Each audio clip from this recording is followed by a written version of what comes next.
ધરમપુર તાલુકાના તામછડી ગામે વૃદ્ધ આદિવાસી દંપતીનું ઘર બળીને ખાખ થયું। ઘરના અનાજ, કપડાં, રોકડા સહિત તમામ ચીજો આગમાં સ્વાહા થતાં માત્ર પહેરેલા કપડાં સિવાય વૃદ્ધ દંપતી પાસે કાંઈ પણ બચ્યું નહીં। ધરમપુરથી 30 કિલોમીટર દૂર આવેલા પર્વતીય ક્ષેત્રનું ગામ તામછડી ખાતે બોચુનિયા ફળિયામાં રહેતા વૃદ્ધ આદિવાસી દંપતી મહાદુભાઈ ધર્માભાઈ રાઠોડ તેમની પત્ની સાથે ઘરમાં રહેતા હતા, જ્યાં સાંજે 5 વાગ્યાના આસપાસ ઘરના ચૂલામાંથી ઉડેલા તણખાના કારણે એકાએક આગ પકડી લીધી હતી। આસપાસ ક્યાંય પાણીની વ્યવસ્થા ન હોય આગને કાબૂમાં લેવામાં નિષ્ફળતા મળી હતી અને આગ એટલી પ્રબળ બની કે ઘરમાં રાખેલ તમામ ચીજો 70 મણ જેટલું ભાત, 40 મણ નાગલી, 10 મણ તુવેર સહિત તેમજ વડીલ દ્વારા બચત કરેલા રોકડા રૂપિયા 11,000 બળીને ખાખ થઈ ગયા હતા।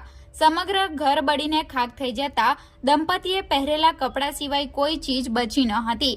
ઘટના બનતા આસપાસના લોકો પહોંચ્યા હતા। સાથે જ ધારાસભ્ય અરવિંદભાઈ પટેલ, અગ્રણી ગણેશભાઈ બિરારી, ધર્મુભાઈ બારિયા, રણજીતભાઈ વેજલ, રમેશભાઈ દબકિયા સ્થળ નિરીક્ષણ કરી પરિવારને અનાજ, મસાલા, તેલ, ઘરને લગતા વાસણો, ગાદી, ગોદડા સહિતની ચીજોની સહાય કરી એક ઉમદા કામગીરી કરી વૃદ્ધ દંપતીને સહાય પૂરી પાડી તેમજ ચોમાસા પહેલા વૃદ્ધ દંપતીનું ઘર બને તે માટે બનતી તમામ સહાય કરવા આશ્વાસન આપ્યું હતું।